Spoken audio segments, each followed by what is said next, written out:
Another question here in the chat. What do y'all think is the plan for Deshaun if he isn't where he should be? Oh. Well, I think that's why they signed Jameis Winston and Tyler Huntley. Right? I will say this. I think, don't get me wrong, like, I think we have a great defense. And that's great and all, but we've said it for a couple of years now. Like, I feel like it kind of, all of our success kind of goes through Watson. You know what I mean? Like, and I truly believe that he will be successful. I think he just needs to kind of catch a break. I feel like he just had injury issues, and then, there's suspension issues.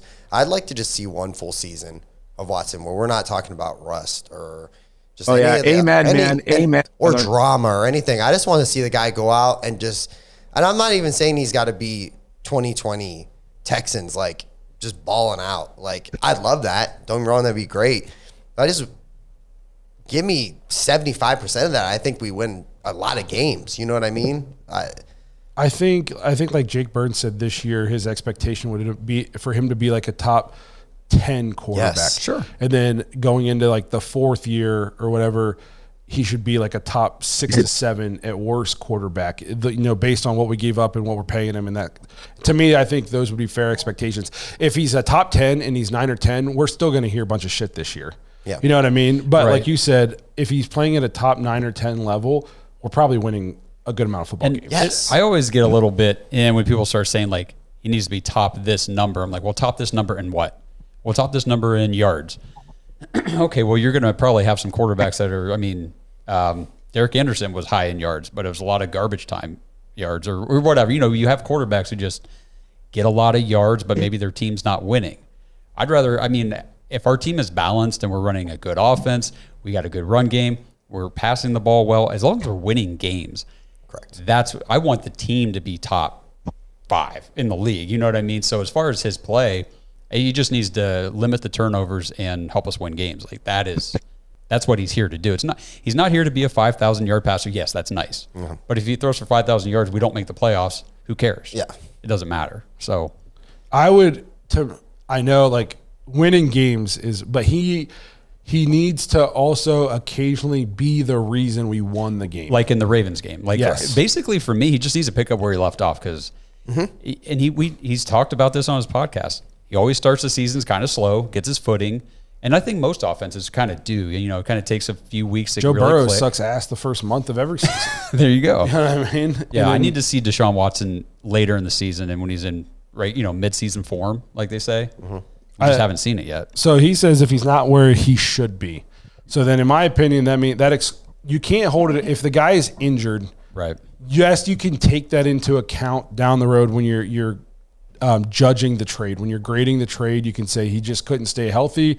And that's obviously a knock because, availability is important. Yeah. But he can't help it if he gets hurt. I would say when answering this question, it puts a lot of pressure on the Browns. If he's 100% healthy for 17 games this year and he just isn't that good, then the Browns then you got really, really tough decisions to make going forward after that.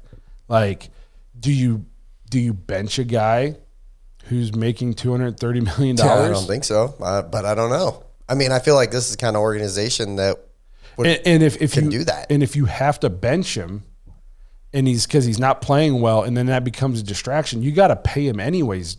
Do you cut him? I do not want to pull a Denver Broncos and pay him to go play somewhere else because he will play somewhere else. You got to. The thing is, like last year, he was playing pretty well and he was picking up steam and building. And the thing is, like even after he played 3 weeks, and then he was hurt. The rest of every time we saw him on the field after that, he was injured to some extent. Whether it was fully broken or just fractured or hairline, whatever it was, he was injured, and he still went out there, had great games against the Cardinals, beat the Ravens, put the team on his back in the second half, and it's just stuff like that where it's as long as the recovery from the surgery is going well and everything's okay, and he can still throw the ball and his mechanics aren't affected. I understand people are upset about his availability, but you got to expect he's going to play well.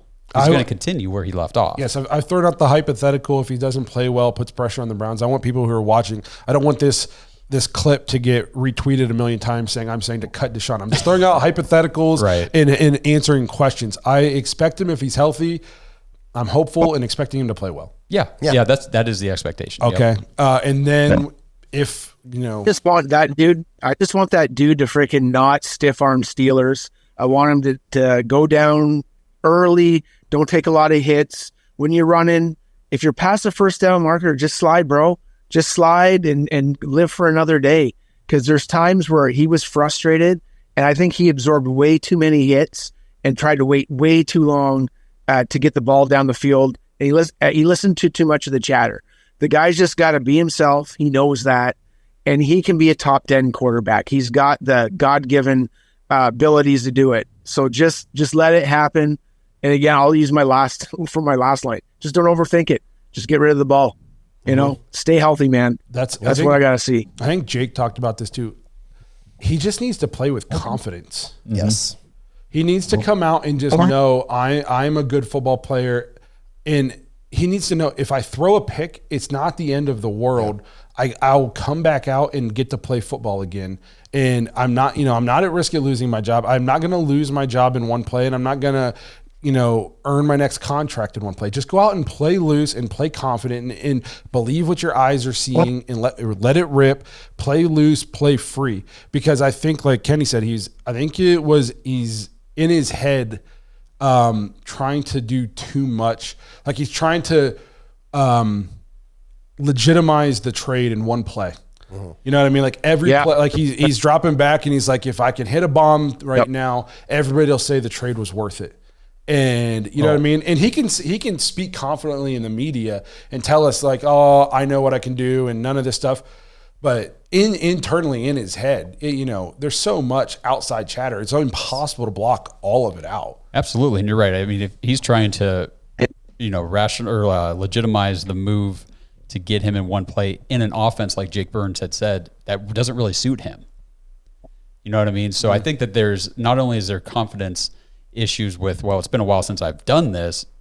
I'm not really comfortable in this offense. And you could tell he really hasn't been in those 12 games. And I think having Ken Dorsey in here and all these other guys switching things up, I mean, man, if this offense does not look drastically different, I'm going to be very disappointed. I'll be shocked.